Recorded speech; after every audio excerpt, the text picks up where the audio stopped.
BNP chairman Tarique রহমানের সঙ্গে সৌজন্য সাক্ষাৎ করেছেন বাংলাদেশে নিযুক্ত ব্রাজিল ও সুইজারল্যান্ডের রাষ্ট্রদূতরা। রোববার বিকেলে বিএনপি গুলশান কার্যালয়ে তারেক রহমানের সঙ্গে সাক্ষাৎ করেন বাংলাদেশে নিযুক্ত ব্রাজিলের রাষ্ট্রদূত পাউলো ফার্নান্দো দিয়াস ফেরেস। এরপর সন্ধ্যায় তারেক রহমানের সঙ্গে সাক্ষাৎ করতে আসেন বাংলাদেশে নিযুক্ত সুইজারল্যান্ডের রাষ্ট্রদূত রেতো রিংলি। রাতে বিএনপি চেয়ারম্যানের পররাষ্ট্র বিষয়ক উপদেষ্টা ও যুগ্ম মহাসচিব হুমায়ুন কবির সংবাদ সম্মেলনে জানান, বৈঠকে দুই দেশের সঙ্গে বন্ধুত্বমূলক সম্পর্ক বজায় রাখা সহ উন্নয়ন ও আগামীতে রাষ্ট্র বিনির্মাণে তারেক রহমানের পরিকল্পনার কথা তুলে ধরেন। এ সময় ব্যবসা বাণিজ্য, তথ্য প্রযুক্তি ও শিক্ষা স্বাস্থ্য খাতে বিনিয়োগ নিয়ে আলোচনা হয়েছে বলেও জানান তিনি।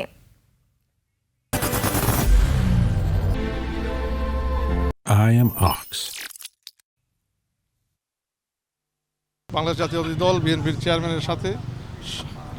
জনাব তারেক রহমান সাহেবের সাথে অ্যাম্বাসেডর অফ ব্রাজিল এবং অ্যাম্বাসেডর অফ সুইজারল্যান্ড সৌজন্য সাক্ষাৎ করেন।